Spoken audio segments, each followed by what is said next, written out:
everyone to know that as you continue to move forward with this work, you can always call on me, for little bits here and there. I'm always committed to Louisiana, and to your great work.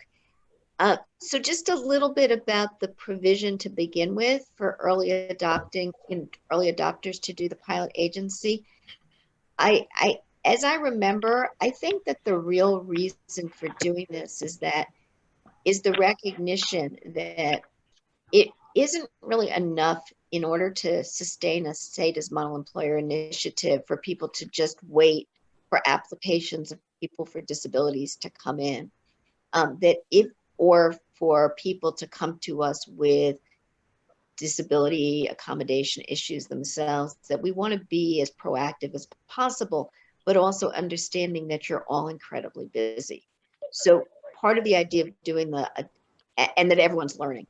So a lot of the reason for having this sort of pilot and early adopters is for a smaller group of people who feel that they have the bandwidth, and it's been very difficult the last couple of years with COVID, obviously, to have the bandwidth, but to kind of try some things, some proactive things, to see if we can be reaching out in more effective ways to the disability community, but also thinking about ways of redesigning the way we do our programming, the way we do our outreach, the way we structure jobs to maximize the possibility that we will bring people in.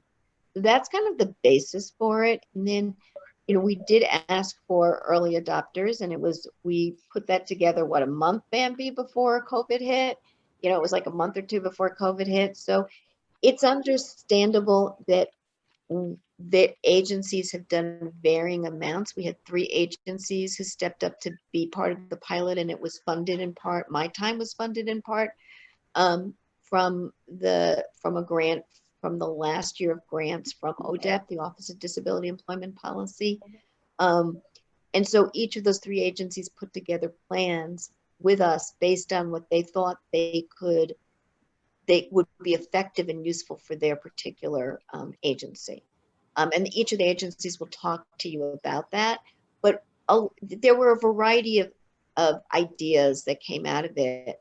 Some of it had to do with expanding our ability to recruit by finding new partnerships for that. So finding partnerships among vendor agencies and partnerships among community colleges and four-year colleges. And I began to do work on that. And we did get in contact with a core of vendor agencies to let them know more about the state as model employer. And we linked them up with these agents, with the 3 pilot agencies, because each of the pilot agencies was very interested in expanding recruitment. I also began research on finding in different regions of the state community colleges and other post-secondary institutions, including four-year colleges, that had the kind of programs that would match that. And then, of course, the grant ended. And they were going to extend our time, but they didn't. They only extended with a few hours that we were not able to sort of put into this particular bucket of work that we were doing. I do have my rough notes on that, and I told Andrell yesterday that I'm happy to share my rough notes, which the idea was for me to actually be able to reach out to some of those institutions and find people. But we didn't get to that point. But I did do some initial research in a number of regions. The whole idea is, by creating these partnerships and connections, you as state agencies have partners out there that you can reach out to that are appropriate for your kinds of work. And so as we think about piloting that, I wish we'd had a chance to pilot that aspect with the institutions, but we did begin to pilot it with the vendors. And I think Andrell and Peel is going to talk a lot more about that. What I would say is that these pilot efforts, even if we didn't have as much time to do it over the last year and a half, I think it's really, really key to sharing and learning from each other and expanding the opportunities. If we all try to do the same thing, then we're reinventing the wheel over and over again. But if people take on particular kinds of projects and share their knowledge, that will be good launching off for everybody else.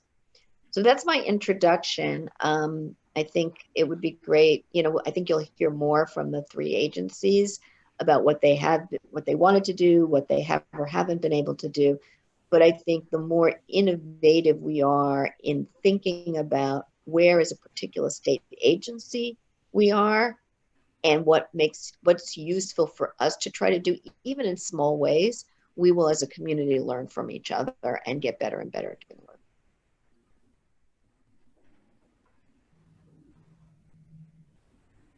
Thank you, Rachel. Did you already have a plan on who was going to go first, or say the agencies? You just want to jump in? Andrell, I think Andrell has a lot of information to share, so I think it would be great if she could start off.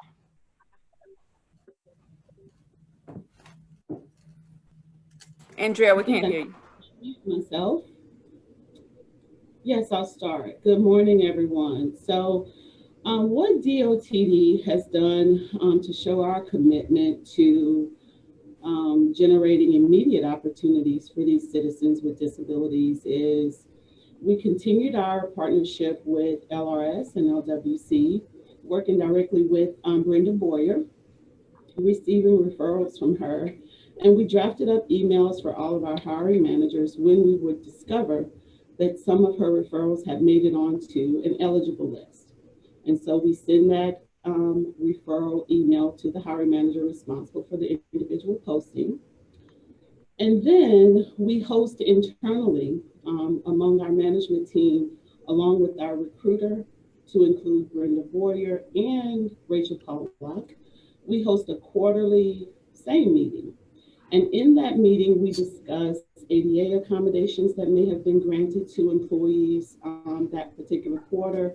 We discuss those referrals that I just told you about that we're receiving from and acting on from LRS and LWC. And then we discuss the SAME plan as a whole, and we go over those guidelines and objectives that have been laid out for us to determine whether or not we're meeting those objectives and goals. And then we look for ideas on what we can do to improve upon them if we're not doing anything actively at the time. We also discuss our windmills training. So the Train the Trainer program, two of our employees in employee relations went to that training. They provide an update to us at that quarterly SAME meeting. So it's very, very helpful and keeps us all thinking in that way. We also partnered with BRCC and the Partnership for Successful Education, the PSC program. And that program is a 2-year vocational training program for adults with autism and or other intellectual disabilities.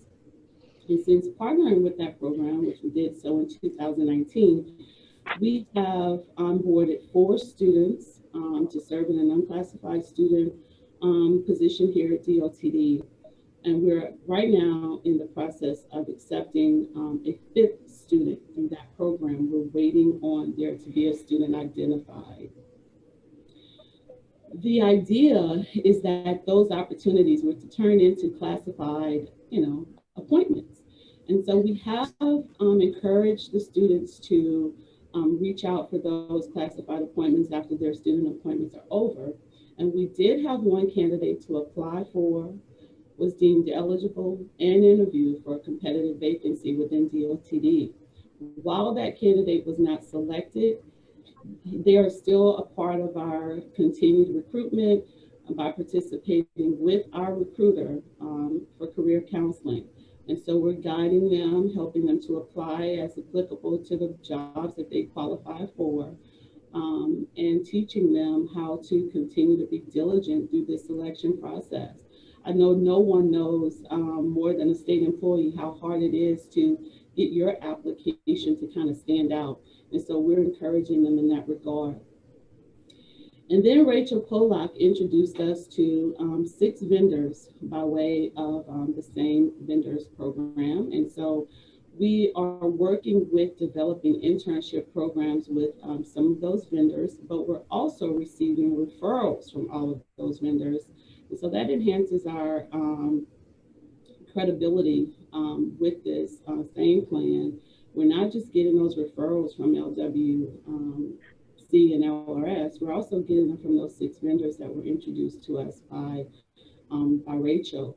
And that has been very, very instrumental and helpful to us. Some of those referrals have led to ongoing relationships in which we want to conduct a study on whether or not an internship program would be something viable. And we're looking forward to that in the next fiscal year. Our Windmills Train the Trainer program employees who participated in that, Jason Hooper and Candace Rustad, they participated in that training, and then we had COVID and we were supposed to roll that out through the agency.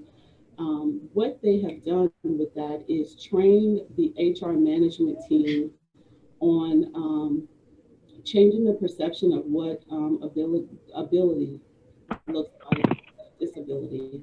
And so as a pilot to rolling and mapping that out for our hiring managers, the HR management team, to include our HR director, participated in this training.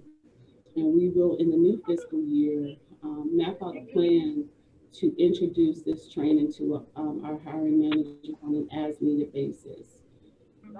The last thing we've done is we've partnered with LRS and LWC again to take partnership with a program called the WBLE, the Work-Based Learning Experience. And so that provides a paid apprenticeship for students who have a diagnosed disability. And so what we had to do with that is we had to, as an agency, become a vendor. And so they reimburse you for the wages paid to those students. We have completed that vendor process. We've mapped out a summary for everyone involved, from LRS, LWC, our finance department here at DOTD, State Civil Service, the hiring managers, to include our engineers operation team.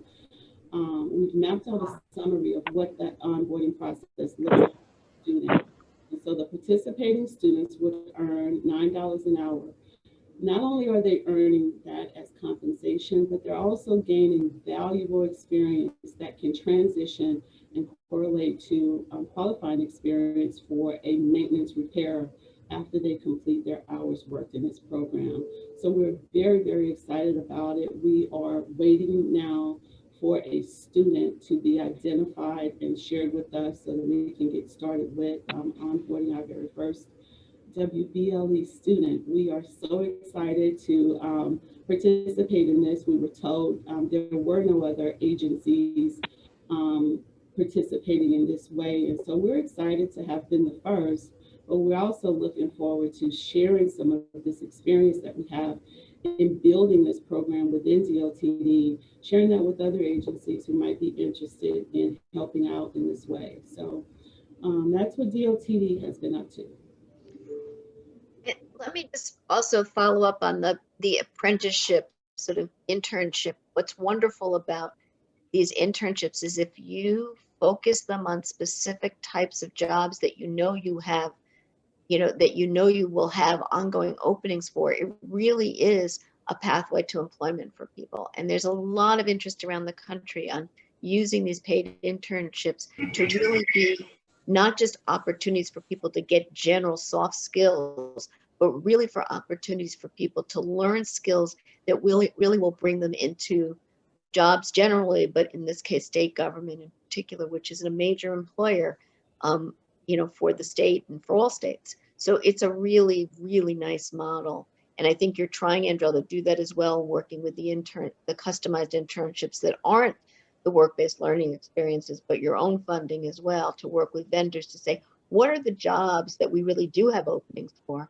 And let's really get people prepared for those, for the skills in those jobs that will also translate to other jobs in the economy as well.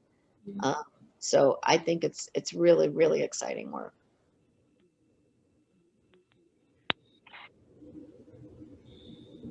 Thank you, Andrea. Do we have anybody who has any questions for her?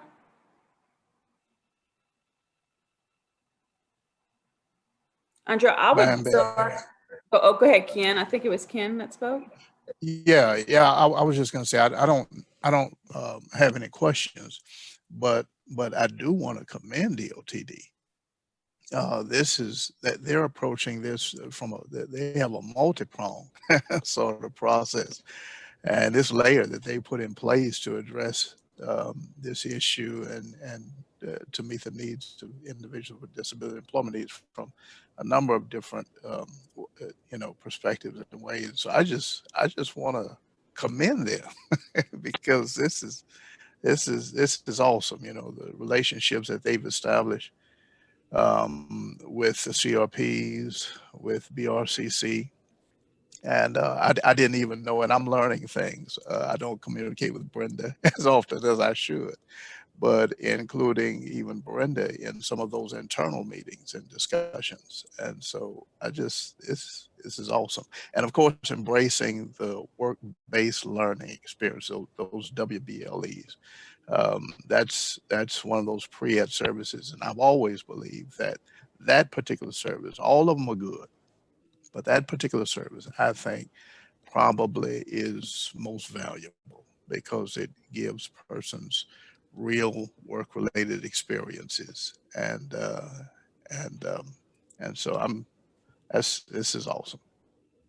The work on this has been very rewarding, but what makes it really easy is that we have the buy-in and support of our executive team. And so our HR director does a fantastic job in communicating along the way those things that could help us in this regard. And the same plan is shared on our intranet. We publish it in our newsletter. We talk about it at any gathering that we have with our employees. And so having the buy-in from them before we go to them and ask that they help us to implement these new programs it makes it just an easy path. When the WBLE program was introduced to us and we had to go to our executive on the engineering operations side and ask for support on what titles could be used. Those weren't things that we came up with. They made recommendations for 4 titles. And then those hiring managers said, well, this would be the best one to start with.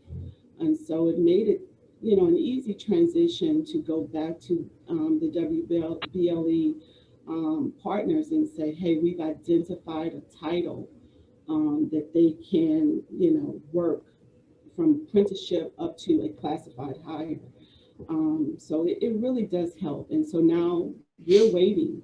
Our hiring managers are waiting for this student, this person. We're just now waiting for that person to be identified, and we're ready to receive them. So it makes it easy when you have the buy-in from the top. Mm-hmm. It's awesome. I was just going to say, if y'all have this in some type of report or presentation, I think that would be great for us in the state. But I'm also thinking about, and Rachel can chime in, or Ken, nationally, this is probably something that people want to hear about and see. Bambi, I was actually wondering whether every once in a while, ODEP has like extra money for extra little projects. And I just was wondering whether we might want to talk with them about just getting, and I can't do anything immediately because because I'm so busy right now, but we could over the next months see if we could get a little bit of funding for me to help write up something that can be useful not only with it, or do a presentation that could be useful not only for, Louisiana, but nationwide, because it really is a really nice example of all of the different things that you can do to try to push the effort. So maybe we'll talk about that offline. Yeah, and maybe I don't want to speak out of turn, but I will say that there's a national organization, they call it Council of State Administrators of Vocational Rehabilitation. We call it CSAVR for short.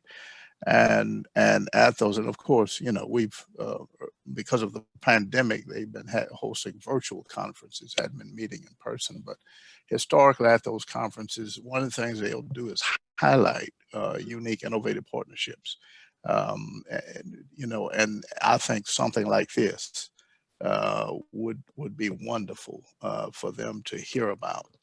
Just how some of the partnerships, how we're coming together here in Louisiana to do this. And but again, that's something I need to speak with the director about. I think that'd be great. I mean, we should just explore ways because it's really educationally helpful to everybody, and Susan might have some ideas as well. So we can just all sort of think about how to highlight this.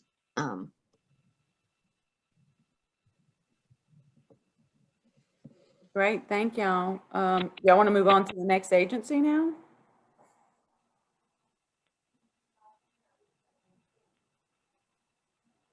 Y'all hear me? I have a question, Bambi. Okay. Two questions. I'd like to know, in setting up these opportunities, what accommodations, specifically adaptive technology, might have been employed. These are the kind of things that are going to help state employees to be able to do their work. That's one question. The second one is whether there was any attempt to get these students, interns, whatever, in touch with current employees that had disabilities similar to theirs. Is that a question for DOTD? That's a question for DOTD, and it'll be a question probably for everybody else that presents today. So any accommodations that would be needed, we did not communicate any of those things up front. If someone had a need for an accommodation, then they would definitely be working with our employee relations team to have those accommodations met or addressed. And then partnering them with someone who may have a similar disability or concern, we did not do that. That was not done. So those are two strategies that will lead to success if we want to be model employers. Particularly in a technical area like DOTD, adaptive technology, is very important to give the employees the tools. And these are the tools that these interns would be using if they are employed. But I think another really important aspect of this is that the people that are currently in, HR or whatever programs responsible for making these kind of things happen are actually involved in that process, so that the next person with a disability that comes along doesn't have to start from scratch. They're ready to go. They know what they're going to do. They know how to find the adaptive technology, or again, other successful employees that might have a disability that could help mentor these people.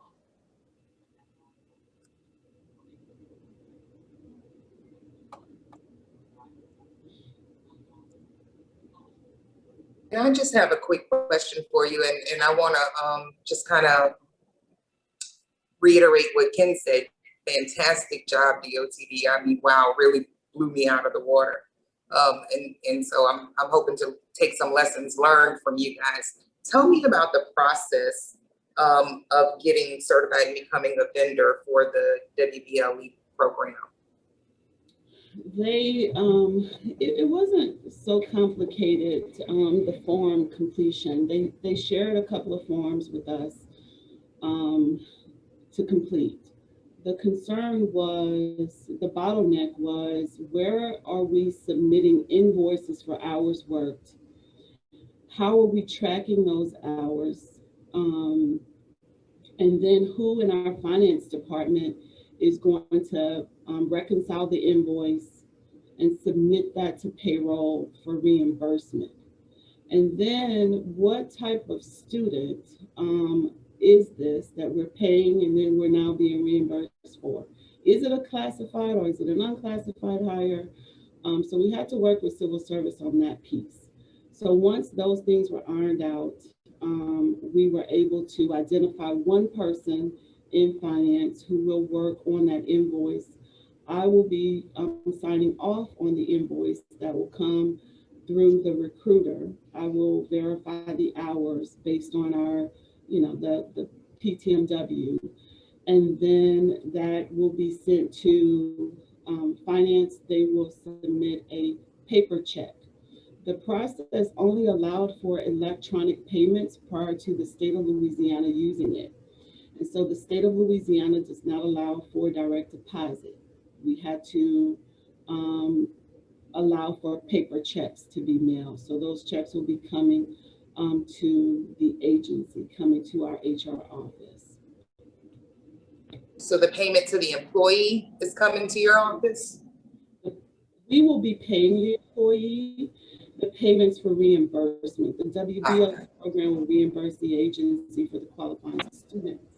Gotcha. So those reimbursements, I'm sorry, I should say that, would be coming to the HR office and processed in finance. Thank you. And who is your contact for that? I could share it with you, Tanisha. I don't have the name right off, but I think it's, I don't want to say the name wrong. I think it's Maydell Scheck-Snyder. But I will share the information with you. Thank you so much. I appreciate that. Andrea, we would like it too as well. This is Marcella. Hi, Marcella. How are you doing? I'm doing well. So I'll share that with the chat. Perfect. Yeah, and Maydell is the Baton Rouge Regional Manager. Okay. Andrell, can you send that to DNR too? Ricky, I will. Thank you. Hey. I will.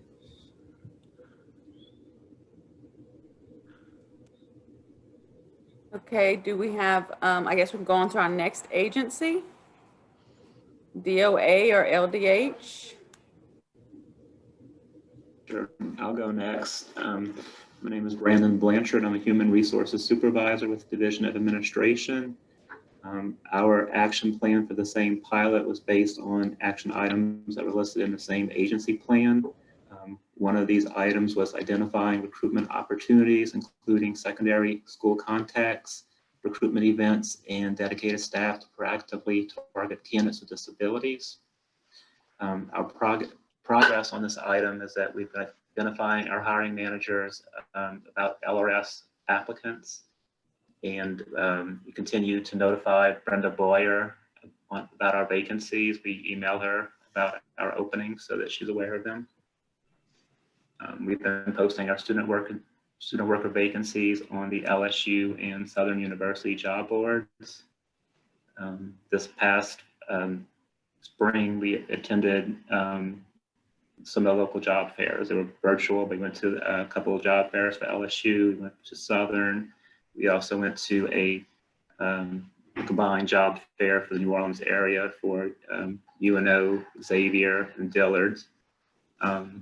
We also reached out to LSU and Southern University Disability Services, and they recommended that we post our student vacancies on their job boards. And sorry, we're getting a fire alarm notice.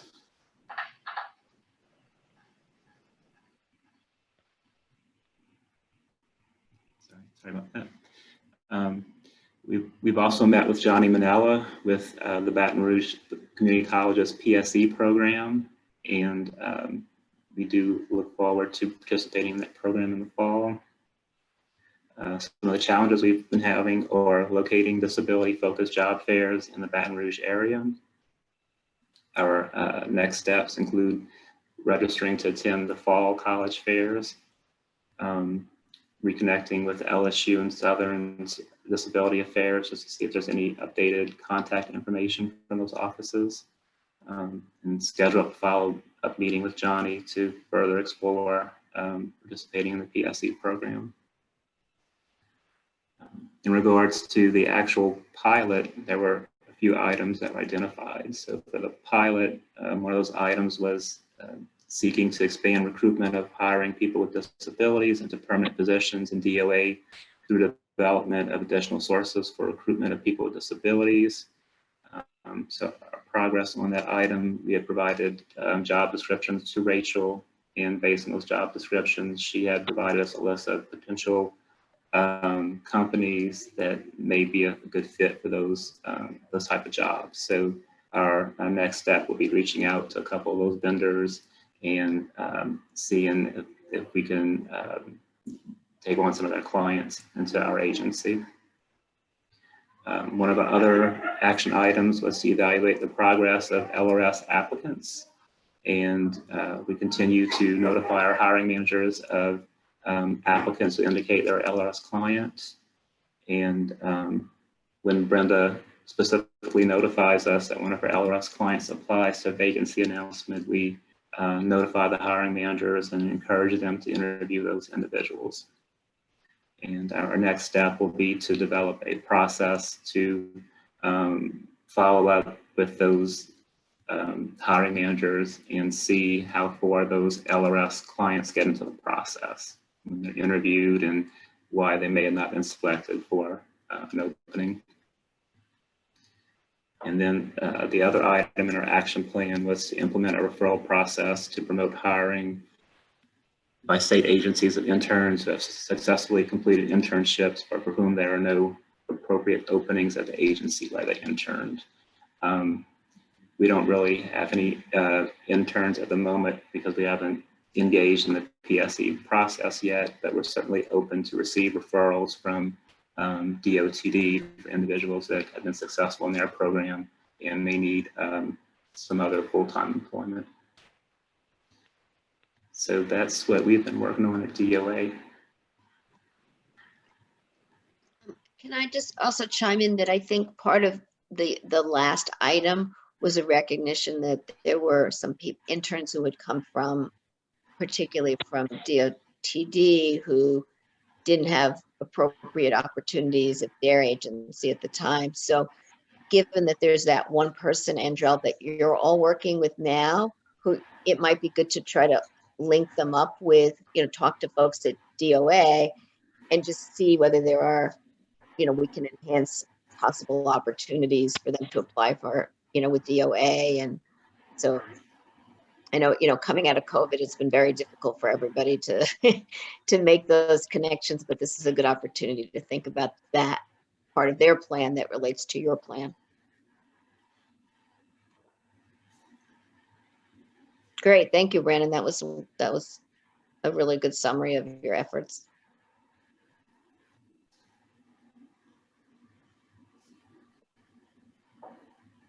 If we don't have any questions for DOA, LDH, are you ready? Yes, this is Ashley. I'm ready.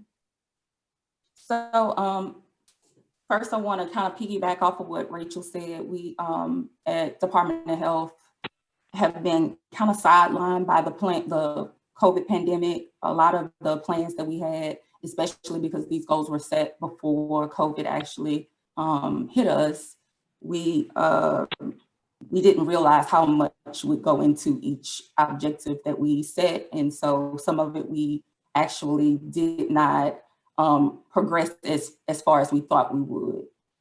With the first objective we had was to incorporate practices that encourage retention with disabilities in our new onboarding process.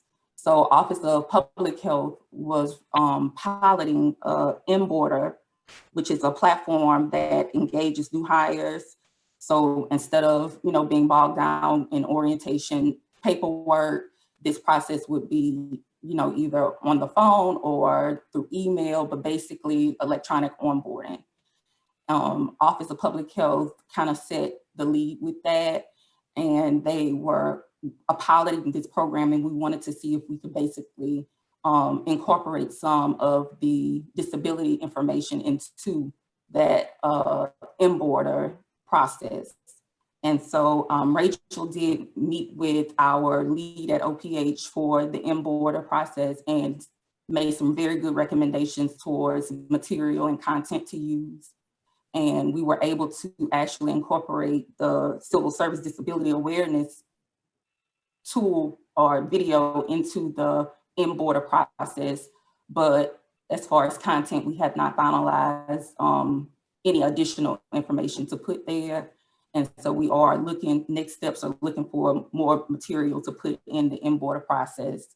We also are foreseeing that a lot of the other program offices, so in addition to Office of Public Health, Office of the Secretary, and other program offices will be using M-Border in the future.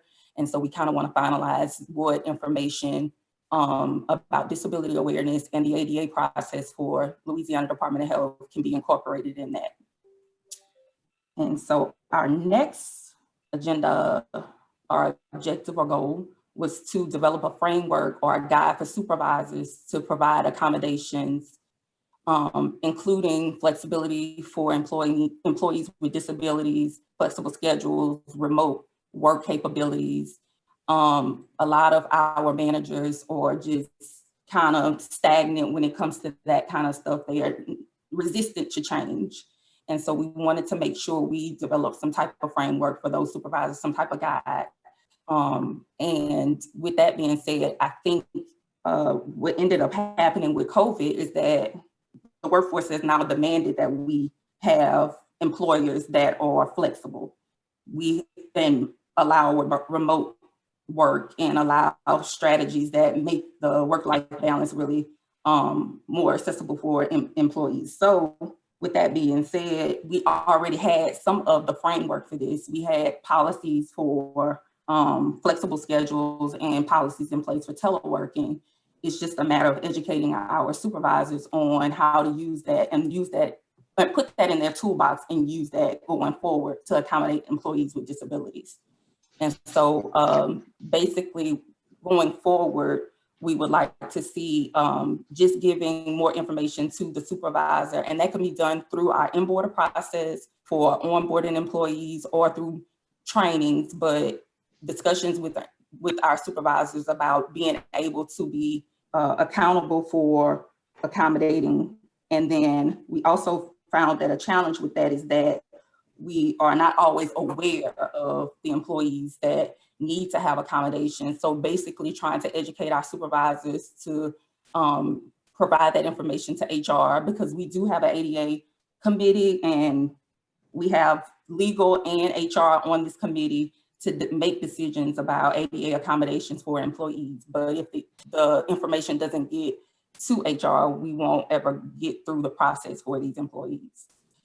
So the next goal that we had was about sourcing for recruitment. So basically partnerships between vendors and Department of Health for job openings that had jobs that are highly turned over. This particular goal, we probably had the less work on. And the only reason why I say that is because, I mean, highly turned over jobs are highly turned over for a reason. And we are not usually as flexible or as accommodating as most jobs or positions would be with Department of Health. And because of that, I would think that as a whole, this one would be tweaked, because we actually, Rachel did get us in contact with several different vendors, but the legwork for actually getting in contact with each individual vendor was a hard lift, and we just didn't have the manpower to get in touch with every single vendor. But I would like to see that we at least continue working with LRS and with a few of the other vendors, and basically tweaking where, if not looking at just the highly turned over jobs, but also jobs that are just available, because honestly, it's hard to recruit for turned over jobs anyway.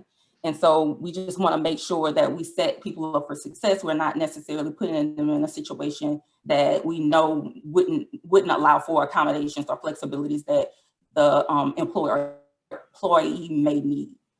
And so with that being said, I think that's all I have. I have Lauren and Marcella if they want to chime in on any of the goals or any of the information that I shared.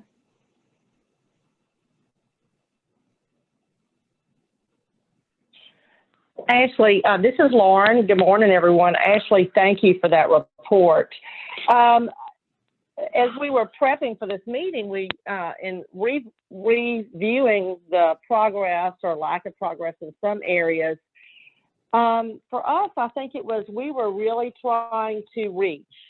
And we were really, particularly on the third goal, where we were trying to place people in the high turnover jobs. We were reaching and we were hoping to, I guess, solve two problems. Trying to increase the number of disabled employees with disabilities in the workplace and address our turnover issue. And I agree with Ashley. I think for success, we didn't pick the right jobs. As we were looking at it, the two jobs that we picked, the sanitarians and Medicaid analysts, they're tough jobs and they don't have the flexibility. And that is one of the issues that we're having to work on with those positions, because we're seeing quantum, as a vendor told me yesterday, quantum changes in the workforce. Oh no, not a vendor, that was the Civil Service Commission. I'm sorry, I'm getting my quotes mixed up. And so I think all of us are going to have to work even more creatively and more diligently to recruit a workforce to keep our positions filled. And we would like to continue, but we realize we need to expand. We need to expand our jobs for this pilot.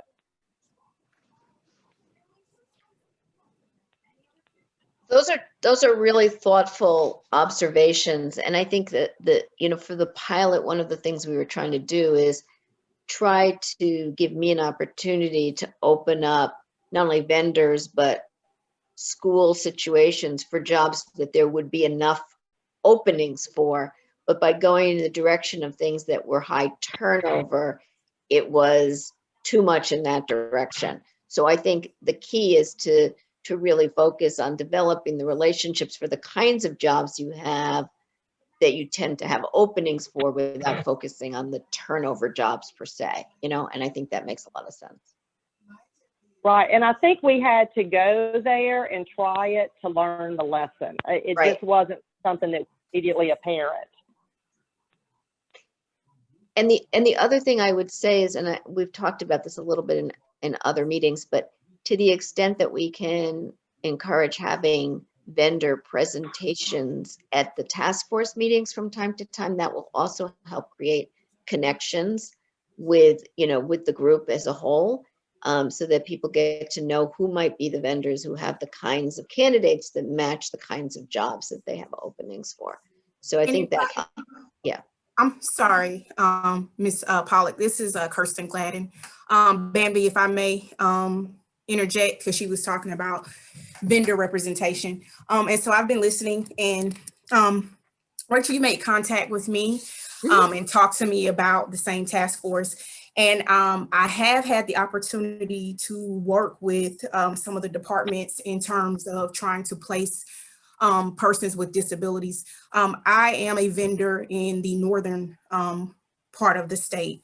I service the Monroe area. And I will say did experience some success with DOTD. I had 2 clients that actually applied for jobs with DOTD and had the opportunity to interview. The process did go smoothly in terms of being able to identify who the points of contacts were and letting them know, which clients applied for the jobs and those positions, and kind of going through that process. In terms of with the Medicaid analyst position, I also had a client that interviewed for that as well. The candidate was not selected. And it was just due more to considering the background and what was required. What was explained to me is that the client just kind of was not necessarily a good fit in terms of the computer skills that were needed. But needless to say, I found that it was a good process in terms of knowing who the points of contact are, notifying them and letting them know that individuals with disabilities are applying for the job. And Ms. Boyer also even assisted with that in terms of, I also learned the process of having the letter, letting the civil service know that they are an LRS client, making sure that that is attached to the applications, so that we don't kind of have to resend and go through the process again. So from a vendor perspective, I have found that it has been helpful in knowing who the points of contact are, so that it can be a smooth transition for the client. So I definitely appreciate Rachel with sharing that information, and definitely keep up the good work in terms of advocating for persons with disabilities. So I just, as a vendor, wanted to just kind of highlight what my experience has been so far. That's great. That's great to know, Kirsten. And I know, and we also, it's really valuable to have vendors who are persistent and who really are advocates for the individuals that they're supporting, because this has to work on both levels. And so we want to also express our appreciation, I think, as a group for the work that you and Joe and, vendors are doing to really advocate